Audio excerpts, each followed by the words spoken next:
എനിക്ക് ഇങ്ങനെ ഇവിടെ ജീവിക്കാൻ വയ്യ. അല്ല പിന്നെ ഫോണിൽ വൈഫാണ്, നല്ല ഫോമിലാണെന്ന് തോന്നുന്നു. എന്നാ നീ വേഗം ഫ്ലൈറ്റ് കയറിക്കും ഇങ്ങോട്ട്. ഞാൻ അവളുടെ ചൂടൊന്ന് തണുപ്പിക്കാൻ ചിരിച്ചുകൊണ്ട് പറഞ്ഞു. അത് വേണ്ടി വരും, അയാളെ കൊണ്ട് പൊറിച്ചുമുട്ടിരിക്കോ ഇവിടെ. ആഹാ, അതാരടി അവൻ, നിന്നെ ഇത്രമാത്രം ബുദ്ധിമുട്ടിക്കുന്നവൻ. എന്നിലെ ഭർത്താവ് സടകുടഞ്ഞു. ആ ഗോപാലേട്ടൻ തന്നെ അയാൾ പേടിച്ച് മീൻ വാങ്ങാൻ കൂടെ പുറത്തിറങ്ങാൻ വയ്യാതെയായി. അല്ല, ഒന്ന് ചോദിക്കട്ടെ, നിങ്ങൾ അയാളുടെ എളിയിൽ മൂത്രമൊഴിച്ചിരുന്നോ? ഞാനോ? നിനക്കെന്തടി വട്ടായോ? എന്തൊക്കെയാ നീ പറയുന്നത്? ഞാൻ തലയിൽ കൈവച്ചു. ഇപ്പൊ അങ്ങനെയായോ? അയാളുടെ പറഞ്ഞ് പിറന്ന അന്ന് മുതൽ നിങ്ങൾ അയാളുടെ എളിയിലായിരുന്നു. നിങ്ങൾ എത്രയോ തവണ അയാളുടെ എളിയിൽ മുള്ളിയിട്ടുണ്ടെന്ന്. നീ എനിക്ക് ഈ ഗോപാലൻ തന്നെ ശരിക്കും അറിയില്ല. പിന്നെ മൂത്രമൊഴിക്കാൻ അയാളെന്താ പബ്ലിക് ടോയ്ലറ്റ് ആണോ? നീ ഒന്ന് പോയേ, മനുഷ്യനിവിടെ തലകത്തിൽക്കുക. അപ്പോഴാ അവിടെ ഒരു ഗോപാലേട്ടൻ. അങ്ങനെ പോയാൽ എങ്ങനെയാ? നിങ്ങൾ കഴിഞ്ഞ നാട്ടിൽ വരുത്തിന് പുള്ളിക്കൊരു മൊബൈൽ കൊടുത്തേക്കാന്ന് പറഞ്ഞിരുന്നോ? അവള് വിടാനുള്ള ഭാവമില്ല. ഞാനോ? എൻ്റെ ഈ പഴയ മൊബൈലൊന്ന് മാറ്റം കുറെ നാളായി നേർച്ചയാക്കിയിട്ട് അതിനിതുവരെ പറ്റിയിട്ടില്ല. അപ്പോഴാ ഗോപാലേട്ടന്. അത് നിങ്ങൾ എന്ത് വേണം ചെയ്തോ? പുള്ളിയോട് നിങ്ങൾ പറഞ്ഞിരുന്നോ? അതെനിക്ക് അറിയേണ്ടത്.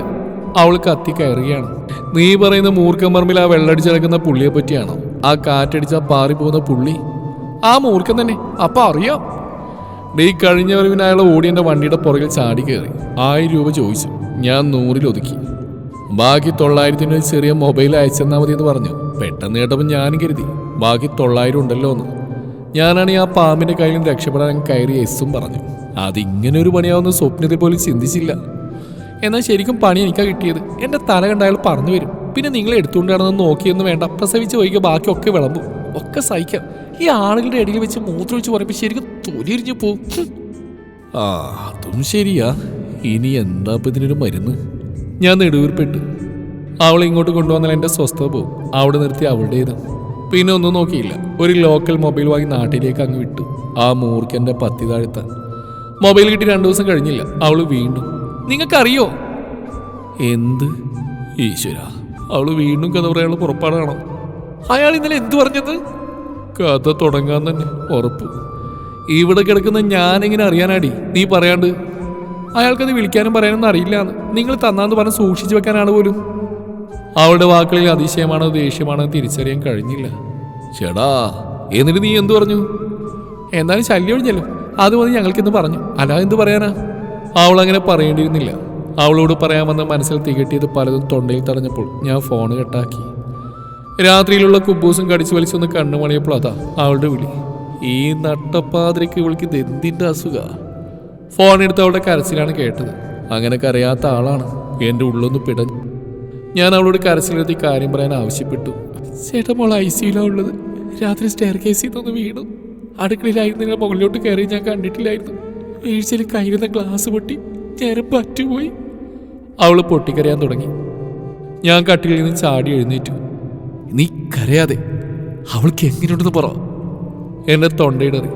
വർഷങ്ങളുടെ കാത്തിരിപ്പിനൊടുവിൽ കൈവന്ന കൺമണിയാണ്. അവൾക്ക് എന്തെങ്കിലും സംഭവിച്ചാൽ തകർന്നു പോകും ഞങ്ങൾ. ഇപ്പോൾ വലിയ കുഴപ്പമൊന്നുമില്ല ഏട്ടാ, ഓപ്പറേഷൻ കഴിഞ്ഞ്. അവൾ നിർത്തിയ ശേഷം തുടർന്നു. അവളെ എടുത്തു ഓടി പുറത്തെത്തുമ്പോഴേക്കും ചോരയിൽ കുളിച്ചിരുന്നു ഞാൻ. ആ സമയത്ത് ചോരയിൽ മുങ്ങി കുഞ്ഞുമായി നിന്ന് എന്നെ സഹായിക്കാൻ അറിയുന്നവർ പോലും നിറച്ചു. ചിലർ ചേർന്നൊരു ടാക്സി വിളിച്ചു തന്നു.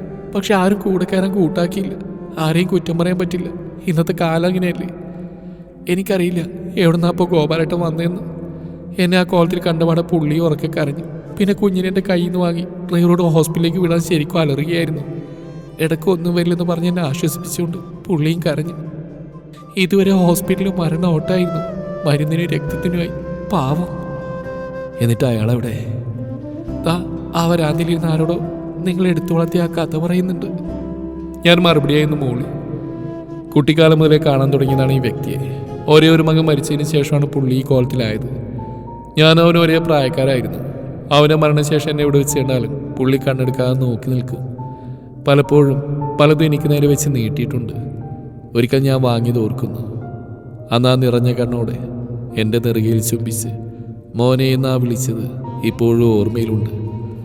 പക്ഷേ അതിൽ ഓർമ്മ അന്യജാതിക്കാരിൽ നിന്ന് അത് വാങ്ങിക്കഴിച്ചതിന് അമ്മാമ്മയുടെ കയ്യിൽ നിന്ന് കിട്ടിയ ചൂരൽ പ്രയോഗത്തിനാണ്. അന്ന് ആ വിളിയിലെ സ്നേഹത്തിൻ്റെ മധുരം തിരിച്ചറിയാൻ പക്വത ഉണ്ടായിരുന്നില്ല.